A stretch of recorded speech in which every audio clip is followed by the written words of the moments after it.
TNA, TNA. Where are we gonna go from here? We are gonna talk about that guitar casket match. We're gonna talk about it. Very innovative, very innovative. You know, I like the guitar casket match design. I like it. It's very unique, very creative. Um, Mustafa Ali, Elijah went at it, multiple guitar shots. Ali got hit with everybody got hit with a damn guitar. Okay, it was just pure chaos. Good main event over on TNA. Can't really complain about it one bit. Um, Elijah was able to get the win there. I think it was a great match, and I feel like TNA needs more matches like this. TNA should strive to be a version of NXT Black and Gold. They should strive to be that. Just be complete and utter chaos on a week-to-week basis. And I'm gonna get a little bit more in a second into TNA as a whole and where they should be going as far as like a company and what they should be doing. But for this match specifically, I think it was a great way to end TNA Impact. Elijah put him through a door on the casket, then put him in the casket. He had to fight over all kind of hijinks, all kind of bullshit that Ali and his crew was putting him through. He had to do whatever he had to do to get that dub, and he went out there and he did the damn thing. Man, Elijah in TNA is probably leaps and bounds better than Elias. Now, I do feel like Elias had more fanfare because Elias was on a bigger platform, but he's just a completely different type of beast in TNA. He hit a jumping tombstone. I don't know where the fuck that came from. I don't know if it was not the drift away. So I mean, I'm telling man, look, man, I'll be the first to tell you, I'm trying to get back into TNA. But this is a whole new world for me. I've never been a TNA guy, but I'm trying to get into it. So this match was very good to me. A lot of chaos. I loved it. Um, Elijah in the main event. I mean, we got to see how that goes, man. Like I said, I'm gonna get more into it in a second. But yeah, this is a good match. Chaotic, cool casket. You can't go wrong with a casket match, man. If it's two matches that I think you can't really go wrong with, that I'll always mark out for, it's a damn casket match and the really don't ever see it ever in recent memory, a buried alive match. Those are the two matches that you always draw me in. So I was going to mark out for this one regardless, but it was the TNA main event. So that's what I was going to talk about this week for TNA. Let me tell y'all something. Y'all know my feelings on it.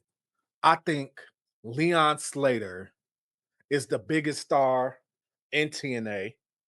Yes, bigger than Mike Santana.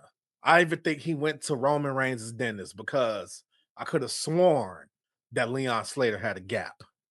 Now all of a sudden, his teeth look like Roman Reigns' teeth. So I think that's something he went to get because he's getting ready to be WWE-ified, even though he should stay in TNA and they should build that entire company around him. You guys know where I'm at with what I think TNA should do. And if you haven't seen prior episodes, I'll tell you right now what TNA should do. TNA, when WWE has its post WrestleMania cuts, TNA should go to WWE ahead of time. WWE should tell TNA, hey, these are the people who are on the bubble. These are the people that we're thinking about releasing. TNA should get WWE to waive the 90-day no-compete clause and have them go straight to TNA right after they get cut from WWE, if that's what they choose to do. Maybe they want to go to the Indies. Maybe they want to try to take a shot and see if they can get into AEW. But TNA should get the first crack at them. TNA should get early negotiations with them. And then WWE should just tell them, like, AEW is not our partner. If you want to go to TNA, if you want to sign a contract with TNA after we release you, you will not have a 90-day no complete clause. You can go right over into TNA and you could wrestle for those guys. But if you're not going to sign with TNA, you will have to honor the 90-day no complete clause. Simple as that.